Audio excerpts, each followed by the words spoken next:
Hi, I'm Mike Busch. I'm Paul New. And I'm Colleen Sterling. Welcome to Ask the A&Ps from AOPA.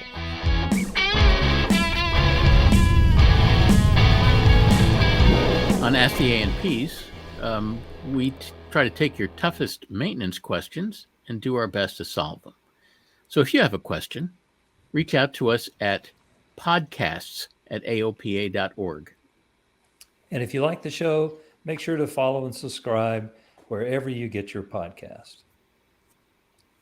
And if you'd like to get on our email list for our monthly e-newsletter and some interesting maintenance stories, the easiest way to do that is to text the word SAVVY, SAVVY, to 33777, and our email bot will ask you for your email address and put you on the list. Once again, that's text SAVVY to 33777 to put yourself on the list. So, Mike and Paul, I had the pleasure of descending into Shimmy dampener hell this last week, and I'm still clawing my way back out of the pit. The pleasure. I determined that the Shimmy dampener on my Cardinal finally needed overhaul after 24 years. I thought that was a good run. Thanks to the addition of Granville strut seal, which sealed that sucker right up tighter than whatever you can think of. But it didn't have a visible leak, but when I opened it up, all the stuff was black and it was just kind of that's sort of the rule. When it's black, it's time. Doesn't dampen anymore. So I had all the seals and I started trying to replace it, and I did the obligatory, bathing in the hydraulic fluid when you take it apart. Did all the wrong things despite all my notes from 24 years ago and videos on the Cardinal who website. Takes notes and keeps them for 24 years? Two things. Well, the backstory is 24 years ago, I used to rebuild it every 30 hours. So something was definitely wrong.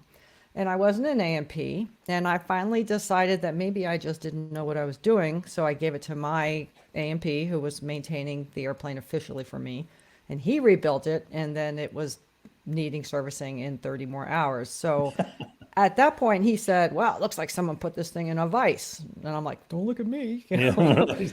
Although it really helps to put it in a vise so you can,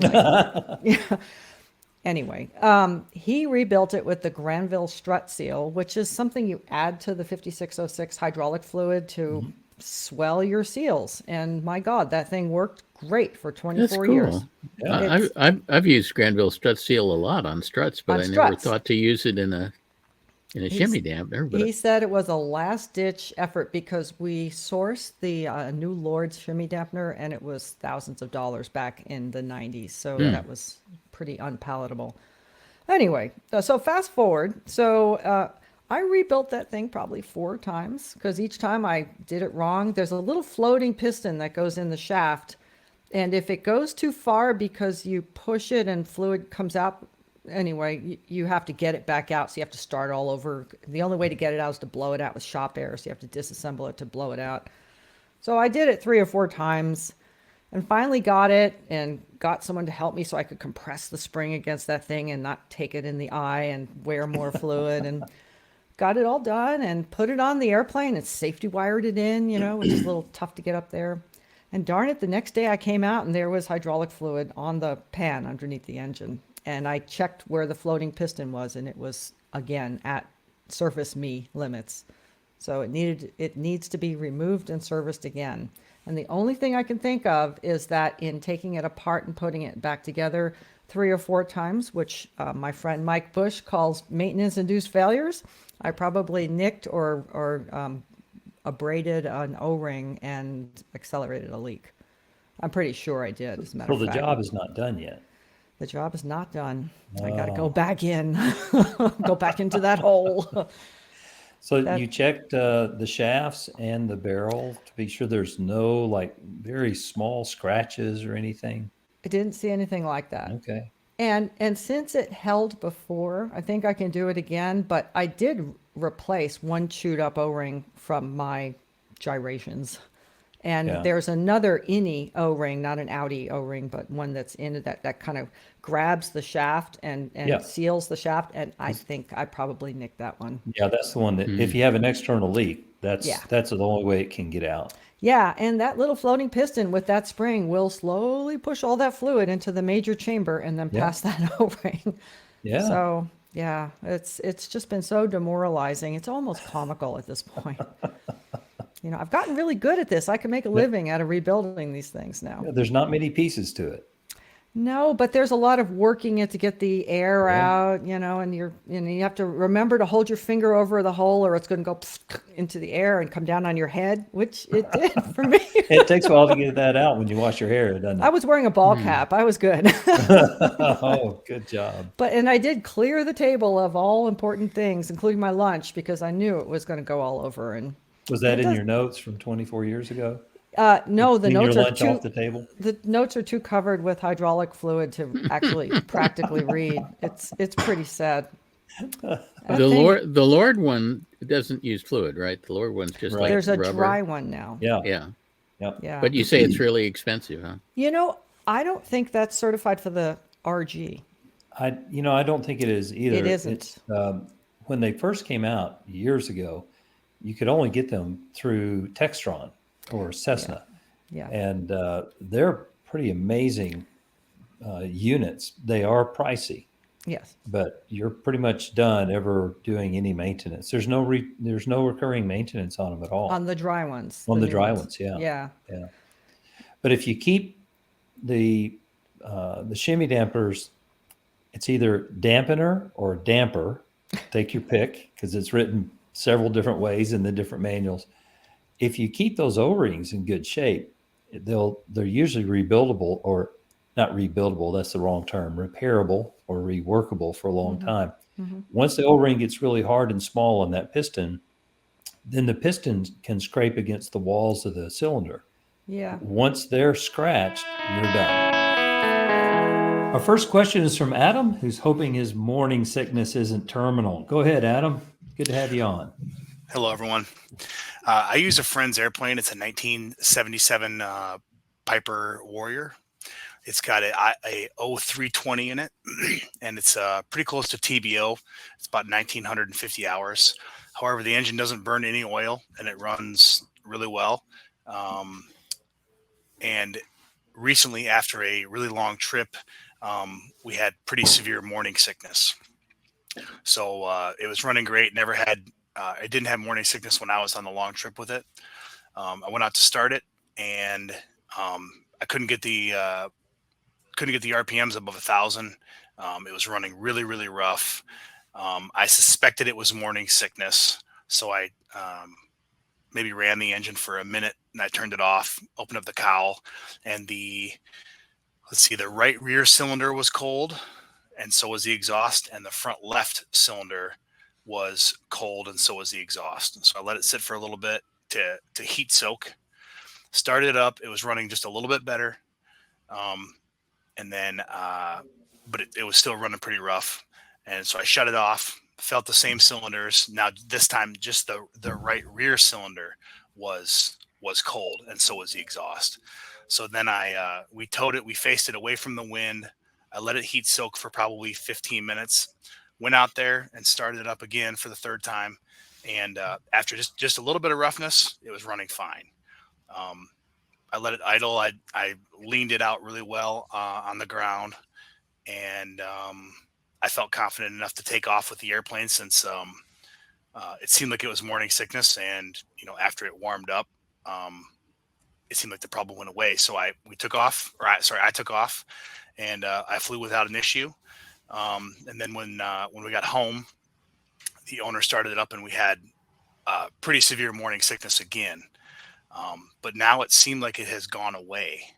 And so I was talking with the owner about it, and he was thinking that since it's a high time, it might be time to just overhaul to do a top overhaul on the airplane, on the engine, and to try to fix the problem. I told him that I'd contact you guys with your guys' opinion, and he knew what the problem was. The mechanic said it was the same thing with lead buildup on the valve stems. And so I told him I'd ask you guys, and here we are. But we don't have any problems with it right now. It's running okay. So okay is a pretty low standard. well, sorry, no, it's running well. We don't have morning sickness anymore. How about that? Yeah. It does vibrate a little bit, but it doesn't burn more than a quart of oil in every probably 10 hours, I'd say. Yeah, the thing about morning sickness, that's your indicator, but it doesn't go. The problem is still there. It's just not manifesting itself. Okay. You have two options, and a top overhaul is not one of them. No, absolutely not. Well, one option is to do a wobble test, and the other option is just to assume it's bad and do what Paul would do, I think, which is pull drop all the valves into the cylinders and ream out all the valve guides and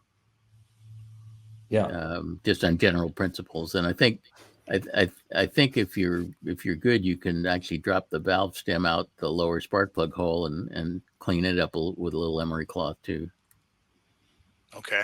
Paul didn't react to that, so maybe he's not that good. No, I've never thought about cleaning the valve stem. I never worried about the valve stem. It's always the guide. There's actually a good video of somebody doing this, doing the whole rope trick thing and so on, and it included dropping the valve stem out the bottom spark plug hole and cleaning it up. The problem is I would have to drop the valve stem out the spark plug hole that either my camera is in or my mechanical fingers are in. I don't know that I could do that. Because I'm not. Well, I told you you weren't that good. I believe it.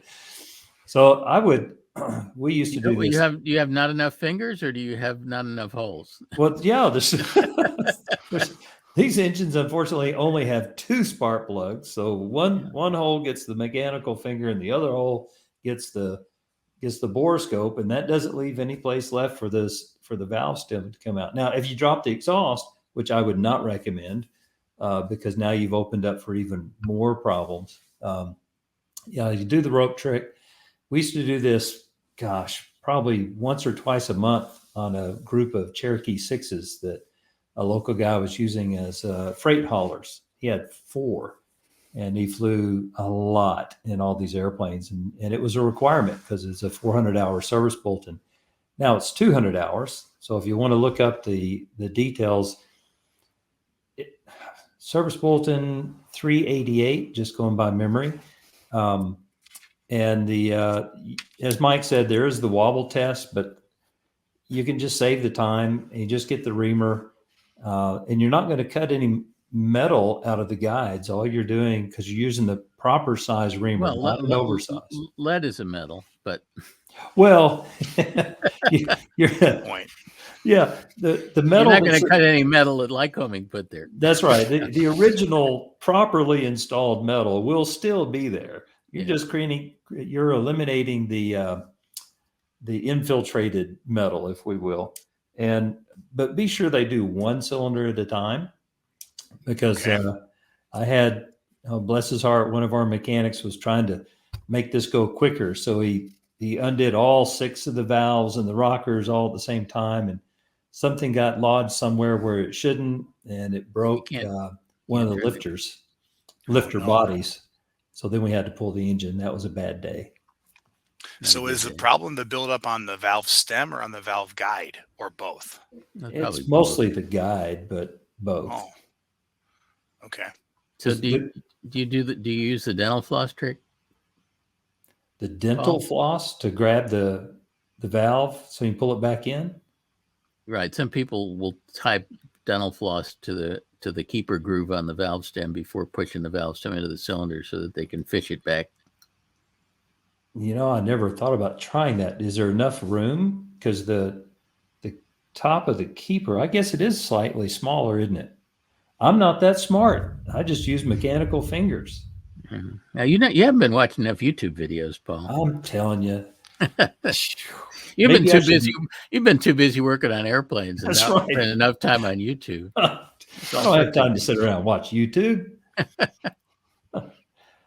Yeah, so it's not a difficult process, and it's perfectly legit. Why you've got them out? You might look at the seats. You may want to lap the valves a little bit, but just do one cylinder at a time. Okay. We got it down to about 45 minutes per cylinder on a Lycoming. So it can be done, I would say, an hour and a half per cylinder, and go ahead and Okay. do all four, just eliminate the problem. Okay. But And you definitely- just use an emery cloth to clean off the lead from the guide, or use a reamer, or sorry, from I the use a valve reamer. stem? Yeah, use a valve guide reamer. It's just a standard reamer. Anybody that works on cylinders will have it. Okay. Check the manual, but Actually, McFarland has special cleanout reamers that are designed for this. yeah, McFarland, one of your new best friends. Yeah, so a clean out reamer, it's a 0.499 diameter reamer. Dad used to use a 0.500 reamer just because valves stuck all the time. Not the thing to do. Use the proper reamer if you're going to use a reamer. Okay. But yeah, that'll take care of it. But I would definitely, while you've got the rockers off to do this, take a look at those push rods and make sure something didn't get bent. And look Okay. at the top of when the you went flying. pistons. Yeah, because you've flown it a couple of times, and I would not fly it again at this point until you get this done. Okay. Yeah, when you look at the top of the pistons, you're looking for valve strike signatures. Okay. Which would either be a circle if it's a parallel valve engine, or a smile if it's an angled valve engine. Yeah, this will be a circle. Yeah. Okay. So push rods, top of the engines, or top of the pistons, and okay. Yeah. Just look it all over. But there's no reason to pull the cylinders off. There's nothing you can do with the cylinders off in this case that you can't also do with the cylinders on the engine, and that saves a lot of risk. Sure. Okay. Not to mention money. Money. Yeah. Yeah, and money too. Yeah. Okay. Yeah. Now, I had heard, Mike, you were saying that this happens when it's at idle. It doesn't happen when the engine's at power. Is that true? No, I don't think I ever said that. I said that the first signs of it will be when the cylinders are cold. Oh, okay.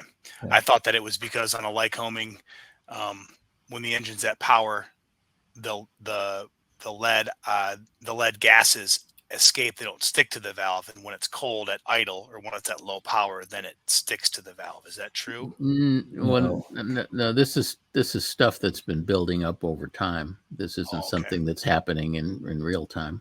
Okay. And Lycoming actually recommends doing a wobble test it's either 400 or 1,000 hours, depending on what kind of valve guides you have in there, I think. Okay. And the purpose of the wobble test is to check how tight or loose the fit between the valve stem and the valve guide are. If it's too tight, then they want you to clean out the guide, remount the guide to get the accumulated deposits out. Yeah. What the guide, 499 thousandths in diameter, and then all these deposits build up inside the guide, which it's just a tube. You can imagine like a brass tube that the valve operates in, and the walls of that collect this deposit. And it's not a short-term thing. As Mike said, it builds up over time.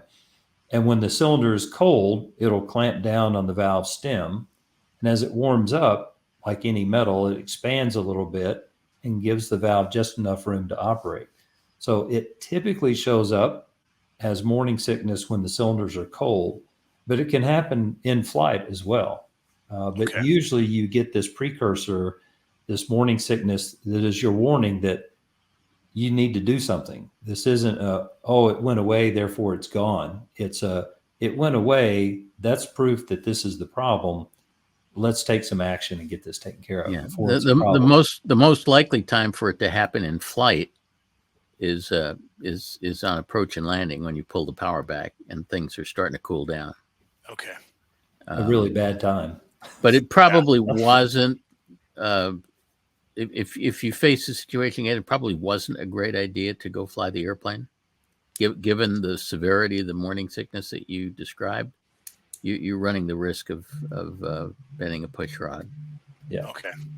Yeah. Once the push rod bends, yeah, then you got a problem. That's why I was saying, while you have these off, let's go ahead and checking push rod's pretty simple. You put it on a nice flat surface and roll it, and you can tell if it's got a bend. So it's not difficult to do, but definitely check those because you don't want to put a bent one back in. Yeah. Okay. And by you, I'm assuming we're talking about your mechanic. Yes. Your friend's mechanic. My Your friend's mechanic. I know a guy with an airplane. I It's know. one of the- Yep. Very cool. Okay. Thank So- you very much. Yeah, you have this scheduled in the shop to have the work done? and I take it from all of this stuff about that you opened the cowl and felt the cylinder, it was cold, that this airplane doesn't have an engine monitor. Should we give him the engine monitor lecture? No, it's Ooh. not his airplane. No, that's right. Yeah. I guess we don't have to do that. We'll spare him that one. But yeah, No. Ninja Monitor is a great idea. So Yeah. Tell your friend that we suggested yeah, installing an engine monitor. tell your friend to go listen to the podcast, and probably every other podcast there's a sermon about engine monitors. I know I've heard this many times, and he upgraded the panel to something real nice, but he did install one of those, and so But he left out the engine monitor. he did. Well, he didn't upgrade the whole panel. He got 2 of the Garmin G5s, I believe. Oh, is what yeah. they are. Nice. And then he got set. a nice GPS, and a decent autopilot, but no engine monitor. So That's a good start. yeah. Okay. All right. I'm glad you didn't burn your hand while you were checking which cylinders were hot and which ones were cold. I burn it the next time. So there we go. Try using Pretty bad. a wax pencil. That's a little less damaging. Or use one of those infrared thermometers from Home Depot. That you Yeah. can Do that too. point and shoot. Borrow one from the kitchen. It's what I Yeah. use when making fudge. So I would get one, but we got to save up for an engine monitor. So There you go. Okay, man, you do have a tight budget. Message received. Yeah, Yeah. understood. All right, Adam, thanks for calling. We enjoyed the question. yes, thanks for your guys' expertise. Have a good one. Yeah, you too. All right, bye. It's from Lance, who I think needs a little reassurance about his leaning procedures. How you doing, Lance? I'm great. How are you? Awesome. What's up today? Well, okay. So when I submitted the question, it was a while back. I have since, against some recommendations, done a complete top overhaul. Just put all new cylinders on. Yeah, that would be against all recommendations. Okay, I you're don't even done. know what the problem Bye. was, but we're already against recommendations. You get the hook. I'm afraid of damaging cylinders, and I pulled off 2 that were beyond repair limits. So, I'm trying to baby. That My- doesn't mean that they were bad. Yeah, what were the repair limits? See, Yeah. that's the thing. If you pull a cylinder off, there's a chance you might not be able to put it back on. There's just a really good reason not to pull it off in the first place. Yeah, what it you can don't know sustain can while it's hurt on you. the engine is totally different than what you're allowed to put back on the engine. Right. Well, Well, COVID be damned. I was able to find 6 new Continental cylinders, so I'm starting there. Okay. So actually, I got 2 parts to my question. So, First so of all, what did that do to our balance of payments with China? That really. I couldn't get millenniums from China. I tried everyone, and they said people have been waiting a year. You can't get them. So after about 6 months, I ended up buying Continentals on this side of the pond. Yeah. Well, they're owned by the Chinese too. Yeah, they're still Chinese. Everybody's owned by the Chinese. Yeah, Yeah. except Textron. so far. All right. So anyway, old school, started flying in 76. You lean till it gets a little bit rough, push it back in. Mike, I've heard you say that, and that's the way I was trained.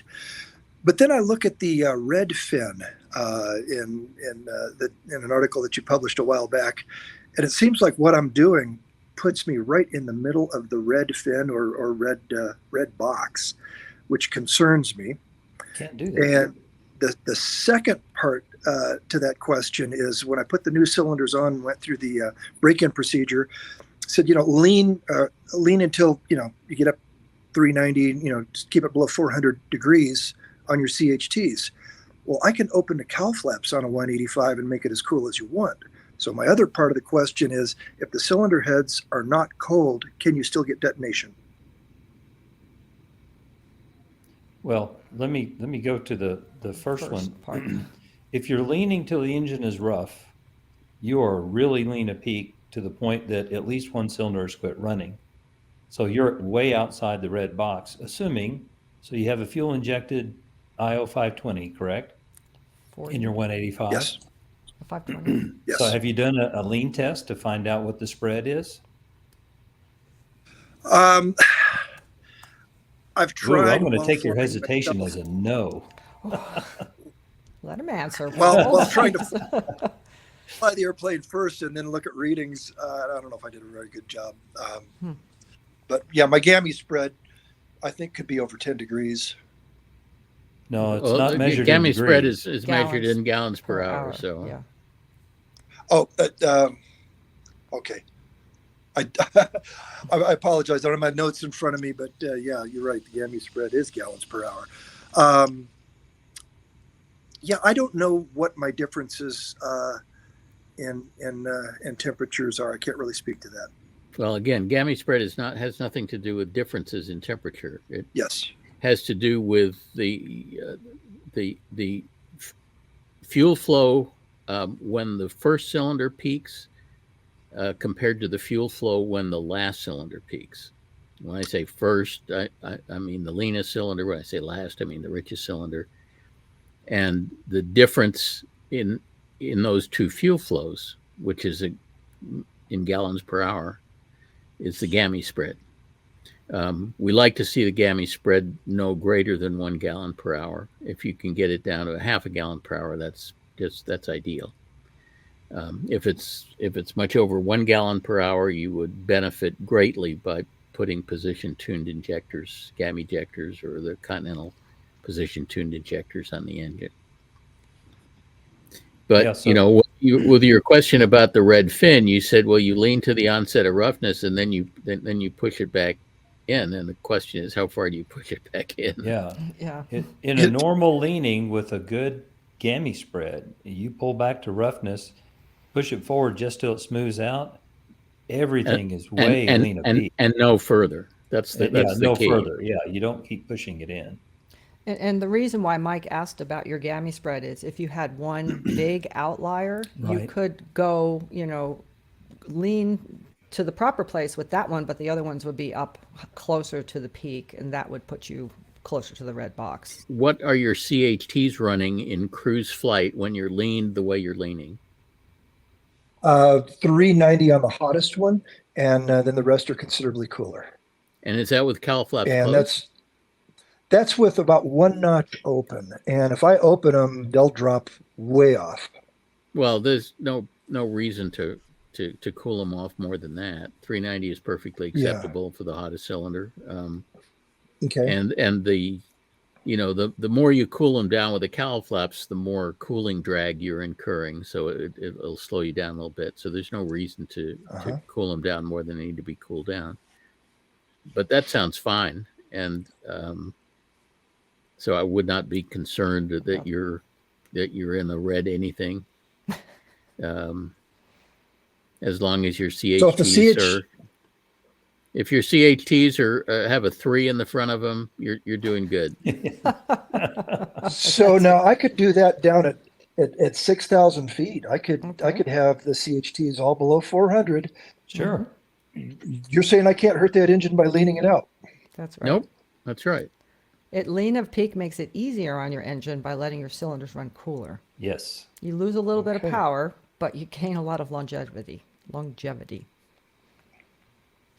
But provided I am lean of peak. Yeah, you got to be lean. You've got to have all 6 cylinders lean a peak, which is what I was concerned about as well. If you lean to roughness and it's only 1 or 2 cylinders that are not firing, but the other ones are rich at peak, then you've got issues. But that engine with gammy injectors, and you've done a gammy lean test, or you will now go do a gammy lean test, but with your new cylinders. Yeah.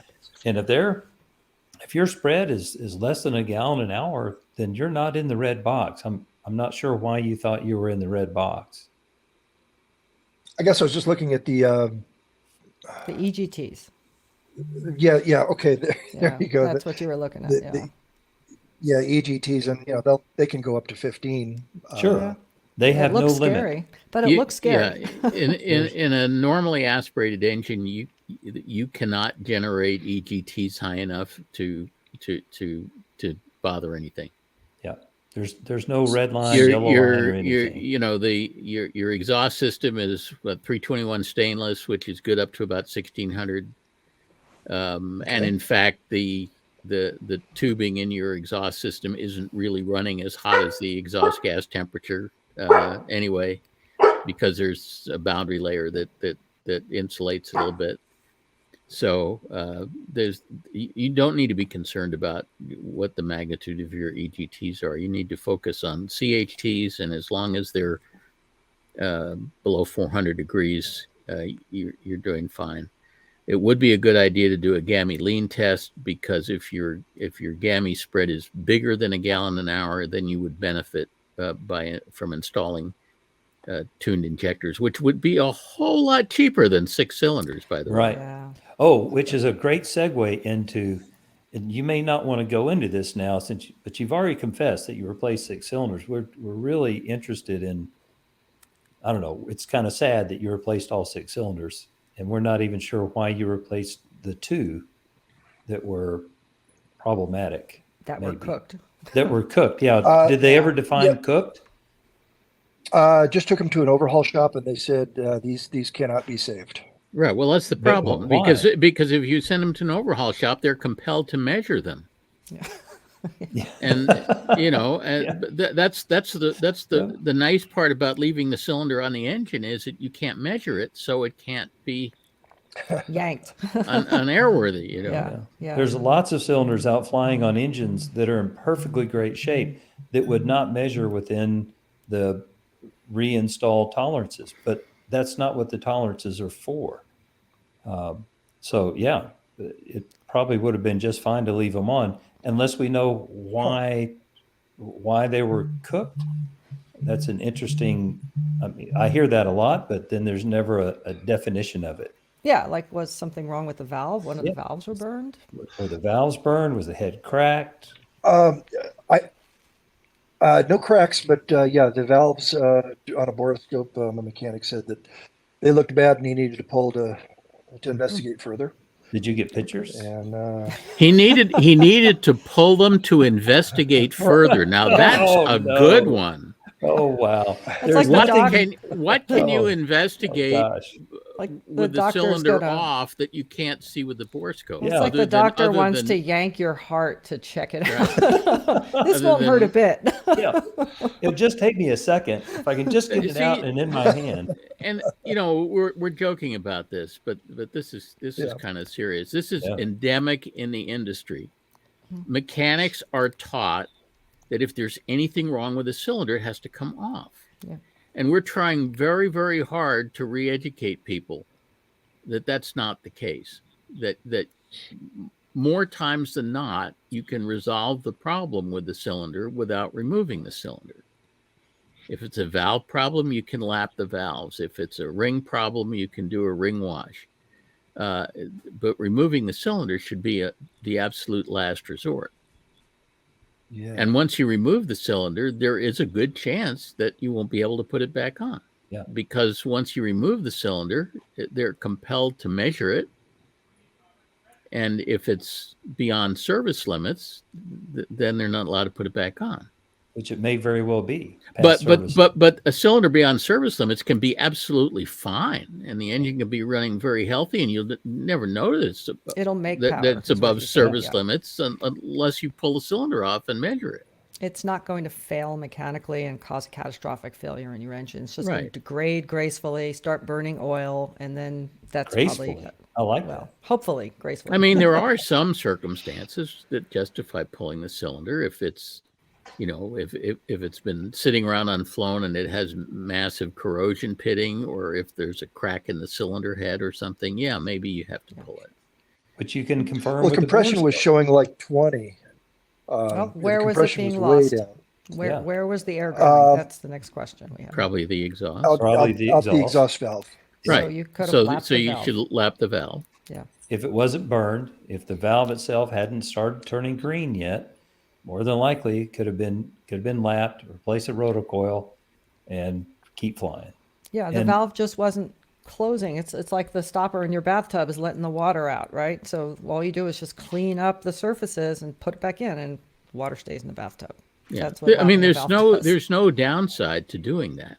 I mean, because if it doesn't work, you always have the option of pulling the cylinder, Right, but it's always worth trying to save the cylinder. Yeah. And avoid open heart surgery. Before Yes. you Open heart surgery. decide to pull it. Because the problem is when you take the cylinders off, the next thing you find is that the bottom end has some issues, and then Oh, that's the you're other looking at good a one. whole Yeah. overhaul. Once the cylinder comes off, somebody sticks his head in, looks at the cam. And makes a rash decision, rash for your pocketbook. Yeah. In other words, what Mike's trying to teach you is ignorance is bliss. As long as the airplane's not going to, catastrophically fall out of the sky, and these things don't catastrophically cause you to fall out of the sky. They gracefully degrade. The engine throws out a lot of signals that tell you that some things are going to need to be replaced, and all you have to do is listen for those signals and then pull the trigger at the right time. But don't jump the gun on it. Well, I just wondered, had I done something to damage the cylinders, detonation? Well, that's the other So, thing. That's You the other started thing the that always engine. If you'd happens. not started the engine, none of this would have happened. But when somebody has a burned exhaust valve, the natural tendency is for the pilot to think, "Oh my God, something I did," and that's often reinforced by the mechanic who says, "Well, I told you you shouldn't be running Lena Peak." Lena Peak, yeah. Mhm. But burned exhaust valves are almost always caused by the valve not being properly set up when the cylinder was either built or overhauled. And if you catch a burn valve early, which you do by borescoping it on a regular basis, then you can typically cure that problem by lapping the valve and getting the sealing surfaces back where they're sealing properly. And there's nothing that you can do as the pilot to cause the valve to burn, other than the fact that you flew the airplane. But short of that, And if you suggest lapping the valve to most mechanics, they'll either give you a deer in the headlights look because they never did anything like that, or they'll decide that you have to drop the exhaust in order to lap the valve. But we've developed techniques for lapping valves without pulling anything other than spark plugs. It's very, very non-invasive and relatively quick. And Mike's not suggesting you have to bring the airplane to us because we don't work on airplanes. Well, for we other work people. on our airplanes, but What Mike has done is documented how to do this in a YouTube video, and there are shops that do it, that lap valves in place, but a lot of people don't know how to do that or are reluctant to do it because they're uncomfortable because they've never done it before. Paul does them. I've Oh, lapped yeah. a valve, and it's very simple. Yeah, and it works. we've lapped a bunch of them. That some of the mechanics will get all giddy because they actually get to be a mechanic and go lap a valve, which they Haven't did on their done lawnmower. since A&P Yeah, school. they used to do it on their lawnmower when they were in high school. Or The lawnmower. I mean, I did it on my MGB when I was in high school. That kind of stuff. Those kind of mechanics, they get all giddy about it and say, "Oh boy, I get to do something fun other than just replacing a part." Mm-hmm. Then the other side is there's not a written procedure in Continental's manual for doing this on the engine. And some mechanics just can't make that move from this being a very common and standard procedure when reworking a cylinder, and there's procedures for it in writing, to taking that same procedure and applying it to a cylinder that's physically on the engine. And they have difficult time with doing something that they don't have written data for how to do it, or at least they don't think they do. So yeah, this is a problem we often have with big repair stations who basically say if it's not in the book, we can't do it. Yeah. Yep. We once had a Cirrus customer who had a problem with his trim, and the trim in the Cirrus is electric trim. It's a servo, and we diagnosed the problem that the couple of the screws that were holding the servo motor in place had come loose. And the shop refused to tighten the screws. They said there's no procedure in the book for tightening the screws. We're going to have to replace the whole servo. Oh my gosh. So we basically That's had to pretty find extreme case. we found another mechanic and to come into the shop in the middle of the night and tighten the darn screws, because those guys wouldn't Wow. tighten the screws because it wasn't in the book. I mean, it's crazy. We diverted. We had too much fun. We Guilty as charged. that was a lot of fun. I appreciate the call. Sorry we kind of got derailed there, but thanks for calling in. Yeah. It's absolutely my favorite podcast. So excited to see that you guys started doing this. I wish you could do them more frequently because they're great. Okay. Well, We have thank a you. hoot doing it. We do enjoy it. We really appreciate your question. Our next question is from Chris, who is really getting his hands dirty. Go ahead, Chris. Hey guys, thanks for having me on. So my question pertains to corrosion in turbine aircraft fuel tanks, particularly in cadmium-plated fasteners in Jet A systems. I work on turbine aircraft, and it isn't uncommon to find fasteners with brown powdering or like a staining on and around them on the structure. And the deposits really smell like sulfur, and you cannot get the smell off no matter how much Dawn dish soap or whatever you choose to use. So the staining and deposits are on Adele clamps, B-nut ferrules, screws, nuts, but also high-lock fasteners of the structure. So my question is this Browning hardware something we should be concerned with replacing? Replacing small hardware is one thing, but going in and replacing all of the high locks that are showing this decomposition or whatever it is on the surface is a much more labor-intensive maintenance thing. What do you?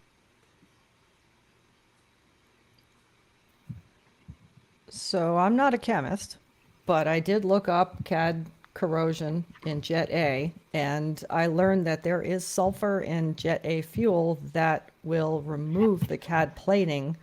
So that's probably what you're smelling. And that exposes it to water in jet fuel, which we're all taught in A&P school that jet fuel loves water and tends to attract it and hold it. So it's the water that's actually causing the corrosion once that CAD plating has been removed. The Hilux is a concern because that's obviously a major repair to replace all those. I'm going to defer to Paul on whether that should be done. But you ever done that, Paul? In Yes, a I fuel have. tank? Yeah. I figured you had. Too many times. So we'll let you get back to the other, but on the structural fasteners, discoloration, stuff growing on them, whatever, don't ever worry about that. It's when you begin losing the material, the head of the high lock or whatever kind of fastener it is, when that material begins to go away, then you have concern. And, there's kind of a 10% rule, but I think on a high lock fastener, just an easy way to do it would be to see if the imprints, the part number imprints or whatever, they're on the head of that fastener. If they're still visible, then you're probably just fine. Once you get all the nasty sulfur stuff off, if you can still see the numbers etched in the top, then generally speaking, I wouldn't be too concerned. The airframe manufacturer would be your ultimate guide on at what point it's time to pull one of those fasteners. But pulling a fastener out of a fuel tank opens up all sorts of other fuel leak issues. So just, remember that part. That's where it gets bad. One of my first jobs as an avionics guy at a commuter airline, because none of my avionics equipment had showed up, was to crawl inside the wing of this HS-748 and help repair fuel tanks, because that's what I had done with my dad in high school. So the avionics guy, first job was to do a fuel tank. I was not particularly thrilled, but that's the way it worked. How did you get stuck with repairing fuel tanks and on jet engines? He must be an avionics guy. No, I'm just a technician. Yeah. Are you that's the new guy? the new No, guy? no. Oh, I'm just man. skinny enough to get up in there. Oh, I knew there was a that's it, reason. the Yeah, skinny there guy. you go. I'm a go-getter, and I'll dive all the way forward and smell like Yeah. it for weeks. Oh, And, he, really? and he's got really long arms, right? Yeah. Yeah. You need to do something about that, or you're going to be doing tank work forever. I need to bad. eat some more Burger King. That's So, Paul, you're saying he should remove the brown powdering to clean it up? well, mostly for inspection. You can't tell what the damage is until you get rid of the stuff that's growing, Okay. and that's always a thing. And I'm not a jet. I'm not a turbine guy.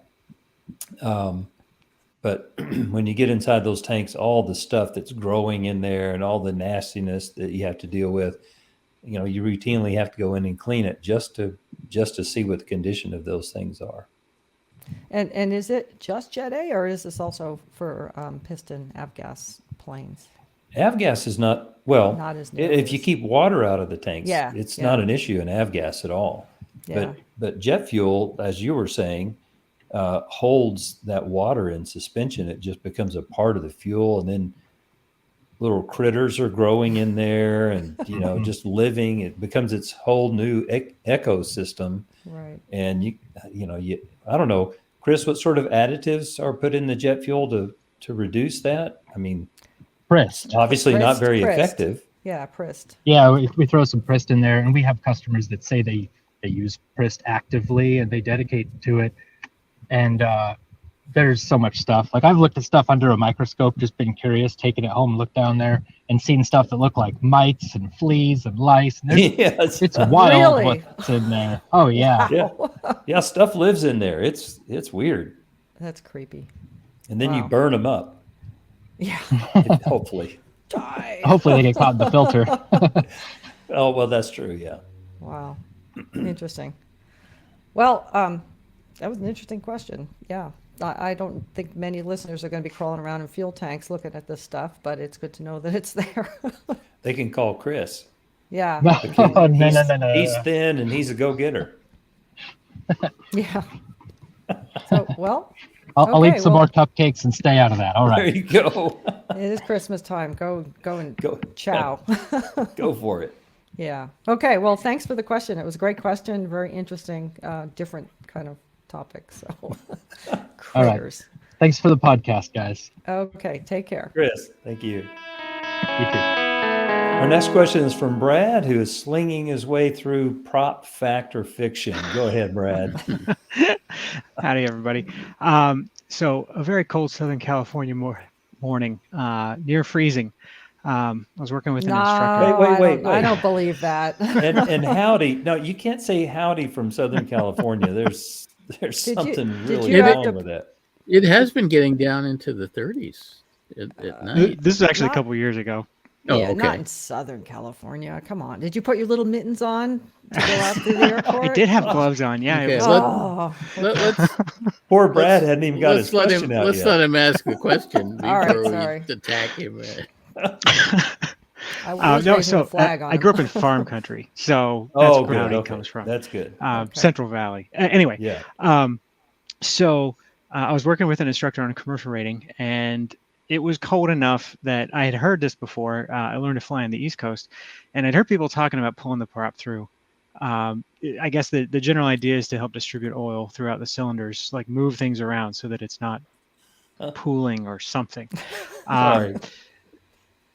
And I've heard a couple different opinions on this over time, either to never do it or do it backwards, or it's only applicable to radial engines or whatever.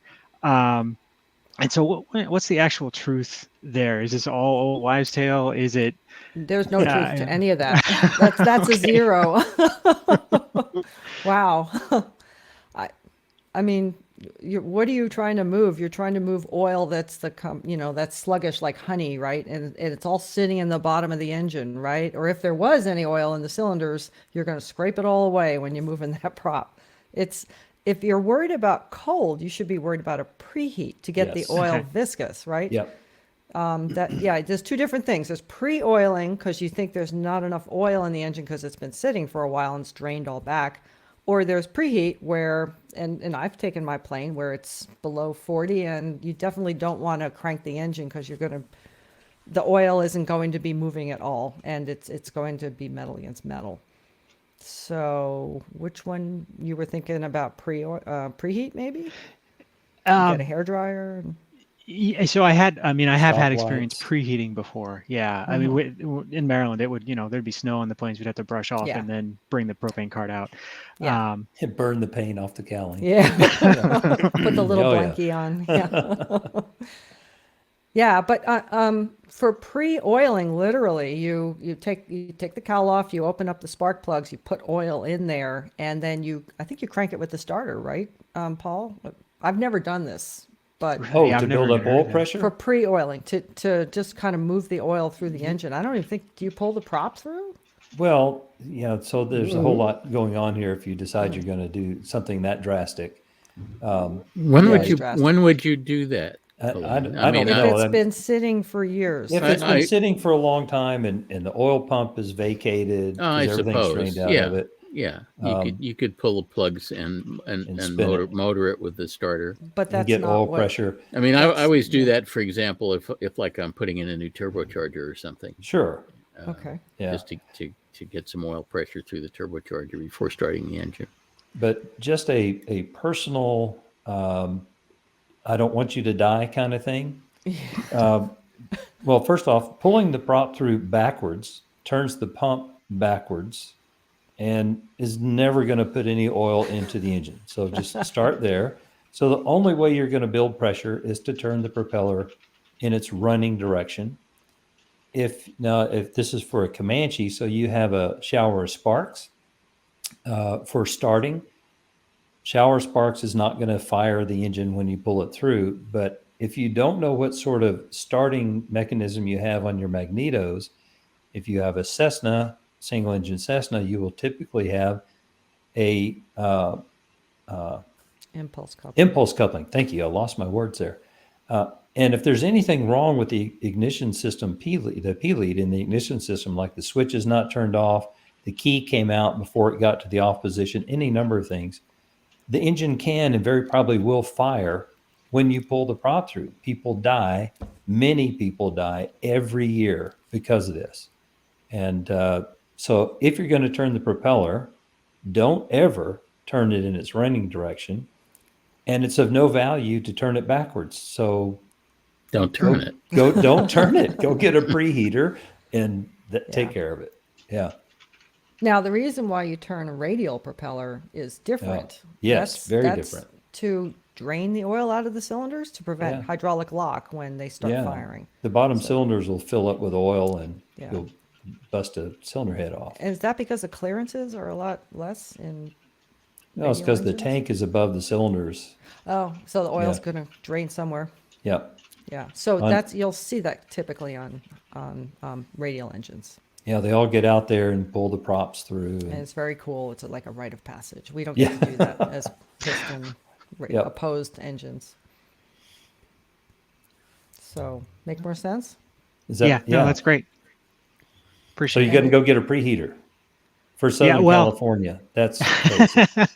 For the couple days a year that I need it. Yeah. The people in Minnesota are just laughing at us right Yes. You know, Yeah. in Southern California, the best way to solve that cold problem during the winter is Put it to in the sun. sleep late. now. Wait for the marine layer to leave. Yeah. Exactly. Turn it into the sun because the sun always comes out in California. It's just like You know, clockwork. some ideas about preheating though, the gas fired preheaters, I am so glad that I haven't seen one of those in forever. Those things were crazy scary and way too hot. Mm-hmm. The old shop lights with an incandescent bulb in it doesn't do any Mm-hmm. good with an LED bulb, I'll tell you. One of those incandescent bulbs, and in that Comanche, you can put one right up inside the cowling from underneath, Mm-hmm. and then cover the cowling outlets. You plug that in the night before, it will warm up that entire engine to a really nice warm temperature. In Southern Cal, you might get it up to 70 degrees, but Wow. it not only warms the engine and the oil pan, but everything else in the engine compartment. It's for the few Now- times you're going to need it, that's a pretty awesome Now- way to preheat. Now, Paul, correct me if I'm wrong, but I have this distinct recollection that starting sometime during the Obama administration, it became illegal to sell incandescent bulbs. Oh, they can be found on the dark web. They can be found. Dark web. I've still got incandescent Christmas bulbs. I know because I threw half of them away this year Yeah. because they didn't work. Or go get one of those heat lamps, Yeah. for heating up French fries at the. Yeah. Or I mean, just take that's a your- lot of heat, but Take your hairdryer, put it on high, yeah, just stick it just in let there. it blast in there. Anything. It's Okay. it's No better than gas. starting it cold. Nothing gas. No gas fire, no propane. Yeah, no wood fires, no gas fires. So, All right. did we appropriately beat the question to death for you? Yeah. No, I had some good suggestions too. I appreciate that.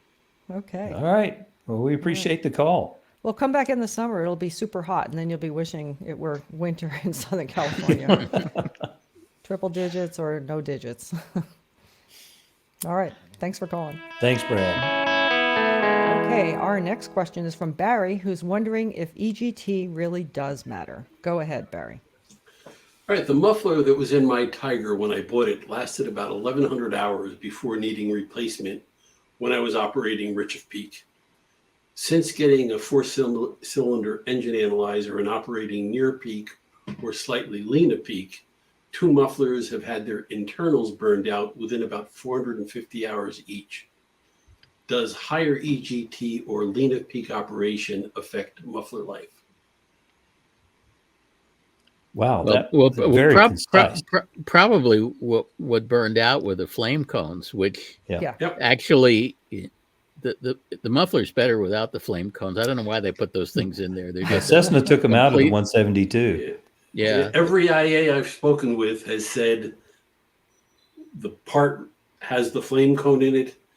The type certificate requires that part. The flame cone burns out and the plane's not airworthy. It's true. Yeah, Yeah. those IAs are all so. No, it is true. It's the way the part was supposed to be built, so it's got to be like that.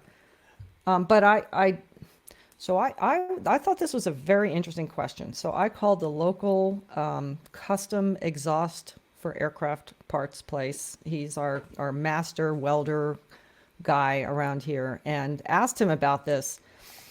And he was very sure that lean of peak operations are absolutely burning exhaust out. And I was shocked because I would have thought that by the time it gets down to the muffler, it's not hot enough to really do any damage to Inconel and stainless. And He's probably referencing the high oxygen.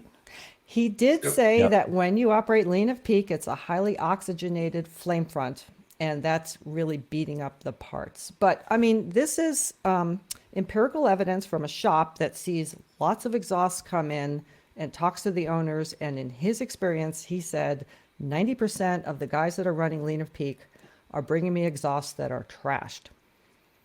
And he said 10%, maybe they're lean enough that it's not doing any damage. But he said the vast majority are being damaged by lean of peak. And it's, in his opinion, it's not worth doing. And I So- said, wow, that's going to go over like a lead balloon on this So podcast. all the exhausts that he sees are trash. That's why they get sent to him. Well, But that's is he true. getting information that the exhausts are coming to him at low time or prematurely? That's what He he's saying. also said the exhaust that Barry's got and typical Cessna and Beechcraft exhausts typically run 500 to 700 hours before they need to replace the flame cones. So it sounds like you're a little bit shy of that, Barry, but not that far out.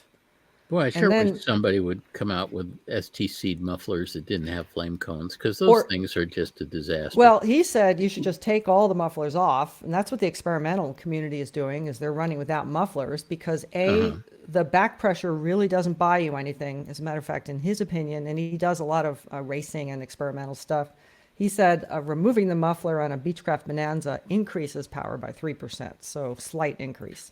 Did anybody know the power flow exhaust systems? Do they have talks- flame cones in them? Yeah, I think so. I mean, they have to produce, they're tuned exhaust, but I think they have to have back pressure within the muffler itself. But the flame cone's not for back pressure. The flame It cone's just dissipates the heat. to stop the flames from going out the pipe. And which on the is so cool, though. 172, Cessna actually changed, and you can now install mufflers with no flame cones. Oh, I would jump at that. Yeah. Yeah. The problem with the flame cone, if depending on how it deteriorates, if a chunk breaks off, it Yeah. can block the outlet. I Right. know That's a two problem. people that's happened to. Yeah. That ruined their day. But But also consider that if you compare running, say, 50 rich a peak, which is what a lot of POHs recommend, Mhm. and running 50 lean a peak, that's the same exhaust gas temperature by definition. That's a good It's- point. But maybe it's more oxygenated, like Paul was getting at. He did mention the oxygen content of the burn. Well, I'm thinking in terms, what came to my mind when, yeah, I love it when you go all find out stuff and talk to expert people about these things. But as soon as you said that, my mind was thinking of a cutting torch. And, you heat the material up, and then And it- when you trigger it, it's all oxygen. Yeah. And you're rusting the part to death Right, really right. You fast. corroded a lot. Yep. And Interesting. so, I mean, I don't know. I don't have any data, but that would be an interesting study. Well, he also urged me to talk to an engine shop and see what's their empirical evidence about overhauled engines coming in, some that were operated, but that's not necessarily the exhaust, that's the engine. So I did Yeah, pose the that's a whole question. different thing. I posed the question to somebody we know and didn't hear a response yet. That would be interested to hear. I suspect he will say that the engines come in nice and clean if they've been run lean Well, peak, or when- the cylinders at least. When I go to the various events where I speak, like with the Sears group especially, there's a very large number of 550s that have been running lean a peak their entire life, and they're well past 2,000 hours, including mine. I'm 2,200 plus hours. Mhm. On the exhaust? No. You said on the okay. engine. Yeah. Talking yeah. about the engines. Well, that's true. My exhaust, I don't know how old my exhaust is. Yeah. I mean, an engine overhaul shop doesn't necessarily see the exhaust, right? You take the engine off, Oh, yeah, you they leave the never see the exhaust on the exhaust. floor. And so, and what's happening outside the combustion chamber really doesn't reflect Yeah. how so. Well, I guess the turbocharged engines most of those might go with the exhaust. Oh, yeah. Um, yeah. The Cessna turbocharged systems are not part of the engine. That's all Cessna designed. That's not Continental, except for like a TTX or those. But like Mike's airplane, Mike's 310, if he buys a new engine, it doesn't come with turbos because that's Cessna parts. It's just, yeah. And I run totally lean to peak. I've gotten to the point now where I do most of my climbs lean to peak now, Oh, wow. and I get about 50% more than the average life out of my turbochargers. I talked to Gary Main at Main Turbo. They normally see turbochargers come in with about 1,000 hours on them. I've been getting about 1,500 hours out of mine. So the lean at peak certainly hasn't been hurting the turbocharger longevity, which is the closest thing I have in my airplane to a muffler. It's just a rotary muffler, I guess.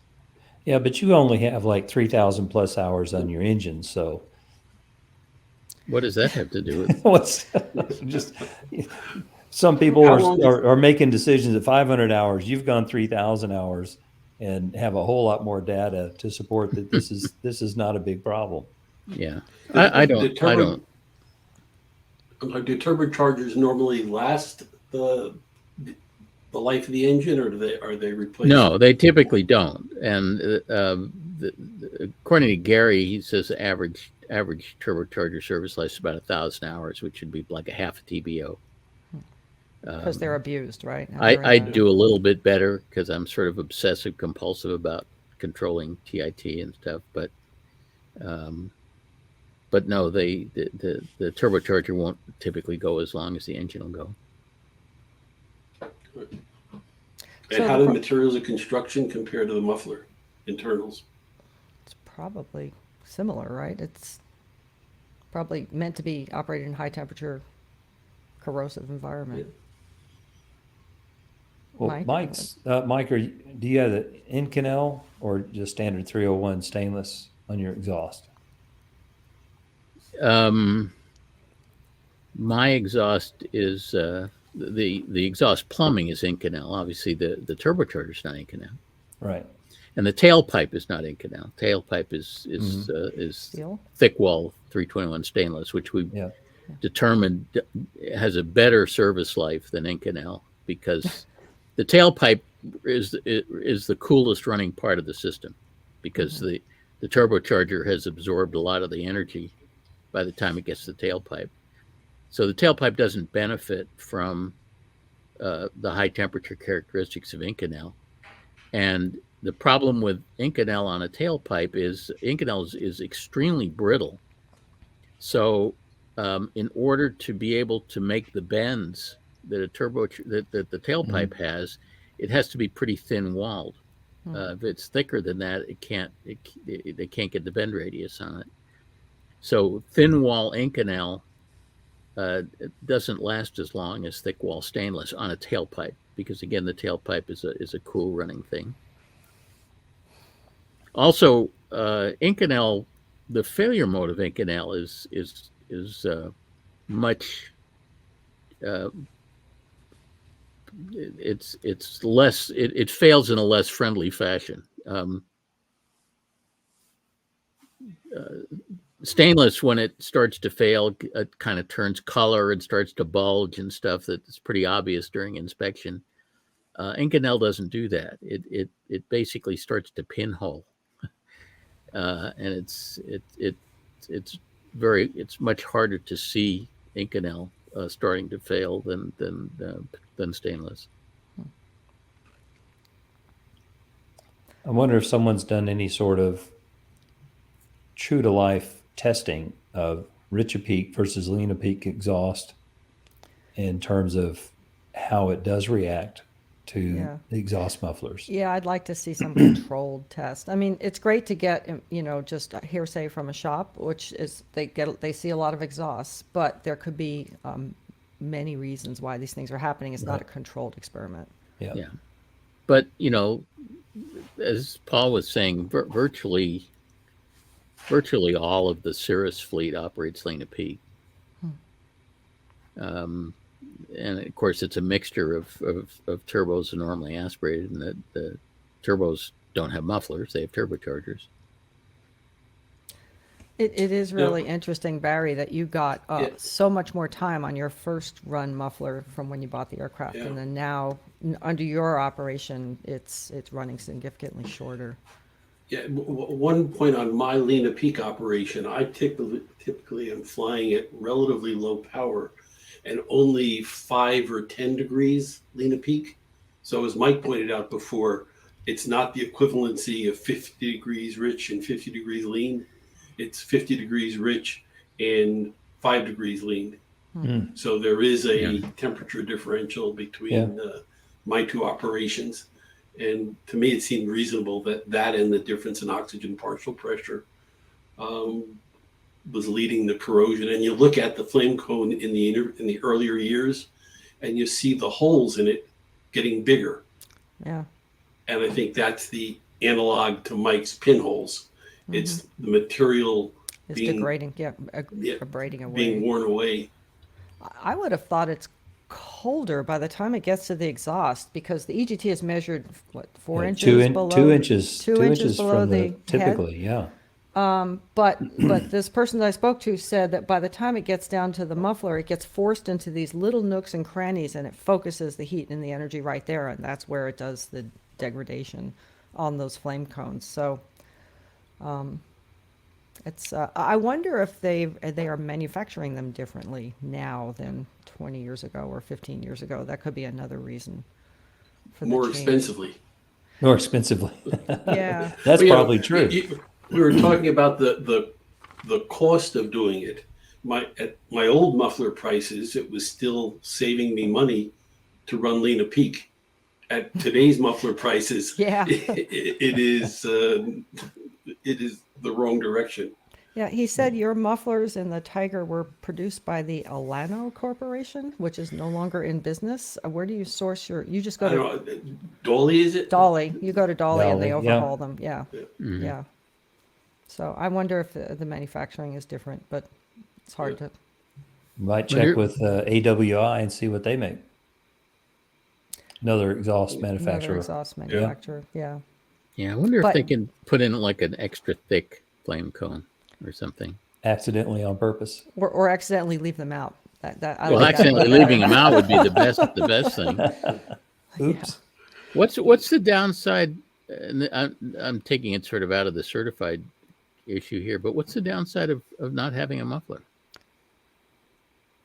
There would have been an argument for back pressure, lack of back pressure, but what I've But heard isn't lack of back pressure always a good thing? yeah, what I've heard is, well, the engine, the myth is that, and I don't know if it's a myth, but what I've heard is that the engine wants a certain amount of back pressure to push against to be most efficient. But this person that I spoke to said that's not true. And I thought the back pressure was always bad. Yeah, it's bad. He said experimentals don't have mufflers for a reason. The other one was noise, but in his experience, the lack of mufflers really doesn't make a difference in terms of noise. Yeah. Those P51s don't need any back pressure.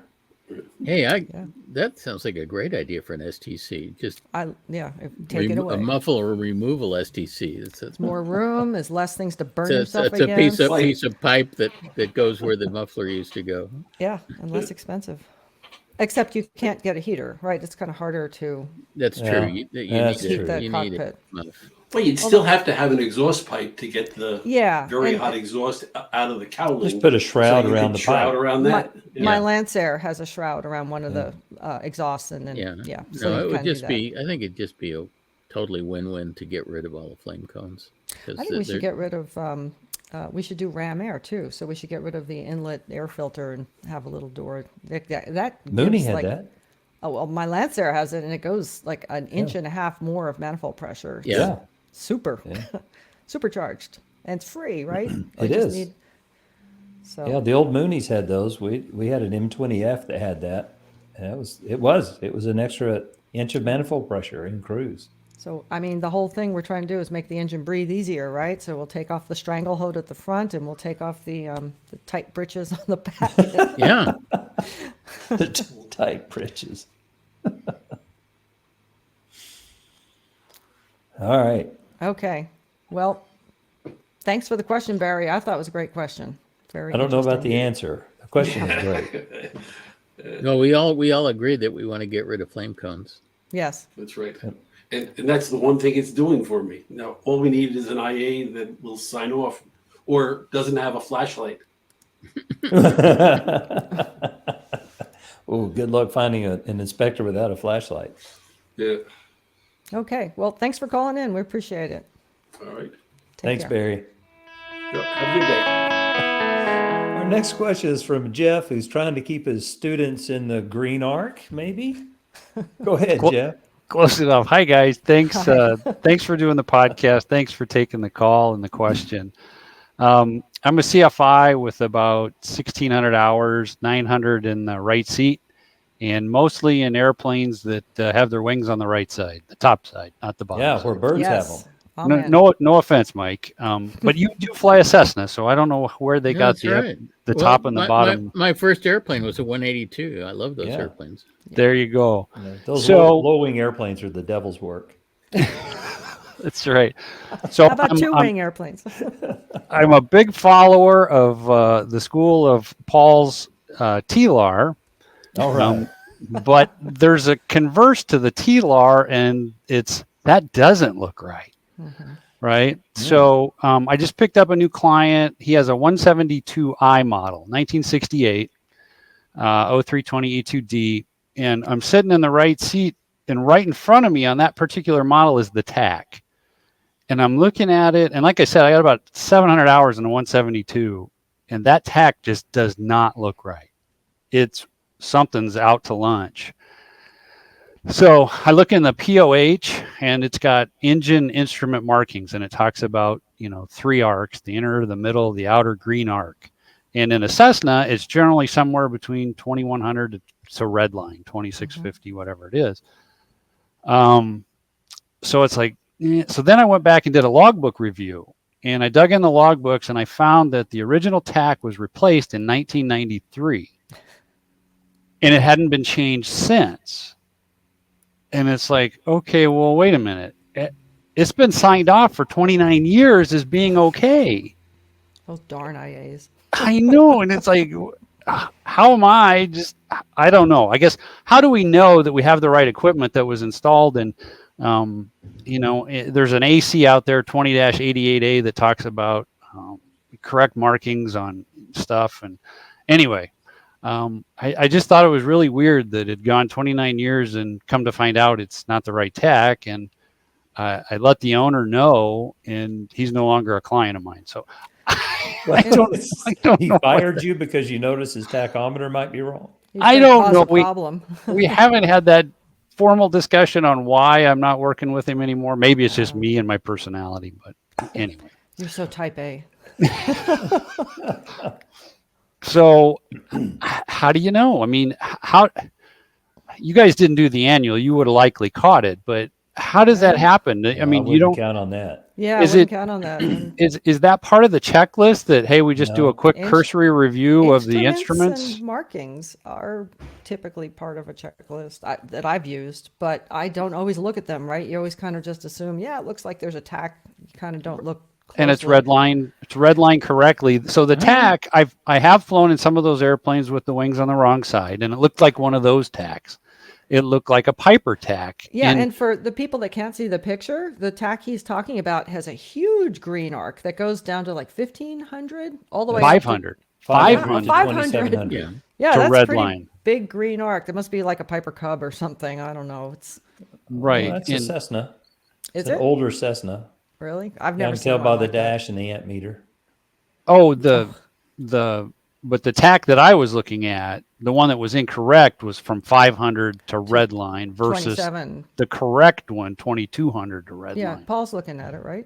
Oh, Yeah, Looking at the picture? there's two. So the one in question has a solid green arc from 500 RPM all the way to 27, which is where it has the red line, and it's mounted in a Cessna. Was what I was pointing out because the arrangement of the meter. fuel gauges and the shape of the amp meter and all that. Then the second one is also appears to be in a Cessna, but its green arc has no arcs or markings of any kind until 2200 RPM. And then it has an SL at 2500 That's and then yeah. a 5 at 2600.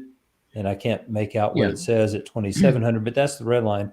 And those are maximum RPMs for those altitudes. Yeah. right. So 2500 would be your maximum RPM at sea level. Yeah. And then 2700 at higher, because you don't have a constant speed prop. Now, so this isn't really, well, maybe this is part of your question. Is an IA going to catch this during an annual inspection? I would Probably say not. not likely. Not likely. Okay. This kind of detail, that's really difficult because mechanics see or inspectors see so many different airplanes. If they just happen to know, I might notice something like this on a 210 because I see so many 210s. But you brought me a Skyhawk. I would look at that first picture with the big long green arc, and I'd say, well, it's 2700. That's red line. That's the number I'm concerned about. But the other thing that strikes me is whether that green arc is really actionable in any way on a Skyhawk, because it's a fixed pitch prop. You don't have control over the RPM. Right. The green arc is a quote normal operating range, but it's not a limitation. 2700 is the limitation. Right. And the 2700 is painted on there as a red line. Well, one of the things it's technically not correct. It should comport with what the POH says, and it clearly doesn't. But does it really matter? Other than technically, I don't think so. Probably, there isn't anything you can do about it. So the only other thing that I thought was, because as I was taught in a 172, that anytime you operate outside of the green arc, carb heat is applied before you come out, right? So if that Does it say tack, that somewhere? I didn't find that anywhere. Oh. I did look for that. I'll have to talk to my primary flight instructor. Okay. No. I Don't don't talk to fly your with primary carb flight heat, but- instructor. Talk yeah. to the POH. Yeah. Okay. I looked through the POH and didn't see anything that said that. Yeah. Oh, So, flight instructors are really good at taking whatever they learned incorrectly Well, and adding that to the next person incorrectly. you're insulting him. He's a flight instructor. No, Come on, this lay is off. just a fact. We insult mechanics all the Well, time, so mechanics it's are- only fair that we throw some back at the instructor. Yeah, mechanics are equally guilty of this. Sure. Yeah. so I so live carb with heat, that. carb heat not required. And I'm both a flight instructor and a mechanic, and Yeah. I'm guilty as hell. Okay.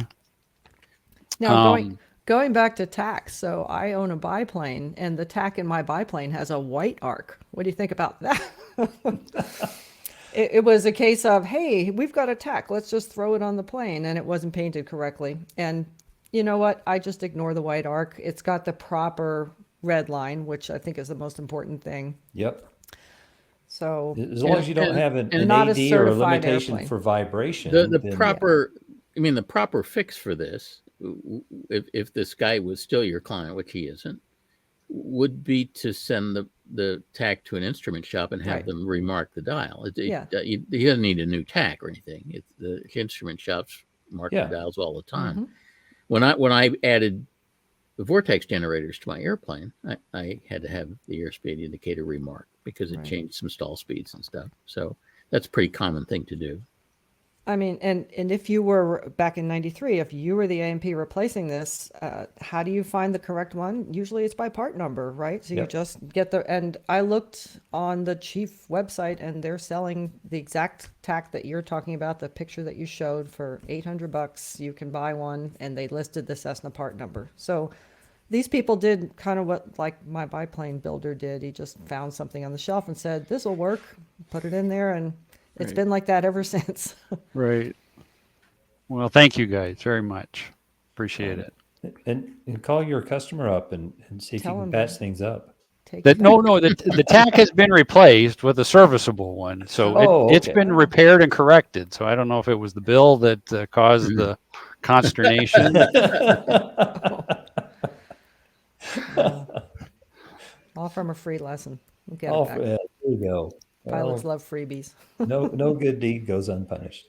That's right. But this was interesting. I've never seen a tack with a thick, a medium thick, and a thin Yeah. green area. So that was a new one for me. It's very Yeah. interesting. Yeah, the AC actually talks about that there can be multiple green arcs, and Yeah. that overlap. So. Well, thanks, Jeff. That was great. Yeah. Thanks, Good guys. question, Jeff. Thanks for calling. And we You like bet. your screen background, by the way. Yeah. Very cool. Take care. See ya. Okay, well, that's a wrap on another podcast. What did we get right and what did we get wrong? We can always count on you to let us know. Keep sending us those tricky questions and see if you can stump us. Your questions and comments can come to podcasts@aopa.org. We'll see you. Bye-bye.